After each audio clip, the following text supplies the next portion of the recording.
Are Lewis and George headed for the same fate as Nico and Lewis in 2016? And are we in the midst of a 5-team midfield battle? Let's get right to it.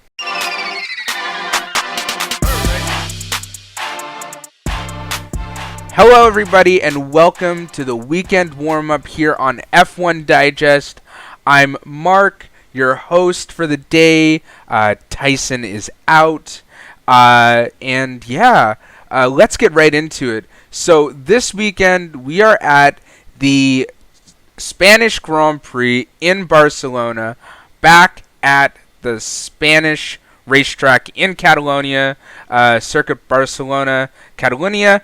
We're back for the second time since preseason testing, where we had some ups, some downs, and we now get to see a whole new car from the beginning of preseason testing. There are rumors that Mercedes might revert back to their original side pod concept after seeing that their zero pod concept didn't work. And that's a very uncharacteristic thing for Mercedes. We are also seeing at Mercedes a teammate battle. A couple weeks ago in Miami, there was a great battle between Lewis and George. Lewis thought that the strategy was wrong for him and thought that he was left out to dry, basically. And are we really starting to see some cracks in Lewis? Is losing the championship last year to Max Verstappen really hitting him harder than he may have thought? And are Mercedes going to be going down the same road that they were going down with Nico Rosberg and Lewis Hamilton years ago? George is a fiery young racer in a prime team, top team in Mercedes. Lewis, there are questions whether or not he's at the tail end of his career. Should he have retired at the end of last year, called it quits? He was saying over the winter break how this season we'd really get to see the best of him. Are there mental games going on between George and Lewis? Really, we won't know until the end of the season, and we'll see which one of these drivers comes out on top. And it's a really interesting battle. I'm recording today on Friday, and we are past FP2. Mercedes had a really good second practice, P2 and P3. So we can't really read into that too much. The same thing happened in Miami, where they had a good result in FP2, and then had a horrible qualifying. These cars have really shown us that it could be anyone's game.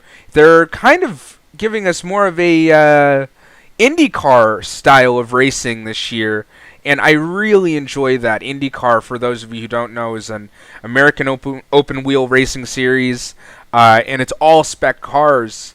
Unlike in Formula 1, where each team manufacturer can build their own cars and set them up their own way, IndyCar removes all of that, and every single driver in the field is driving the same thing, and it's a mix-up every single weekend, and this is what we're starting to see.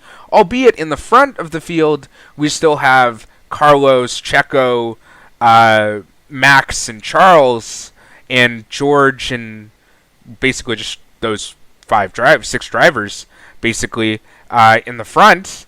But the midfield battle is really shaping up. There's 5 teams that I'm really heading up on. Alpine, Haas even, McLaren, Mercedes is in that midfield battle, and Alfa Romeo. These 5 teams are really shaking things up, showing us that any one of them could come out on top. And if if Ferrari or Red Bull have a bad race, you know, they could even be challenging for wins because they have just as powerful of cars as the top teams now. Oh well,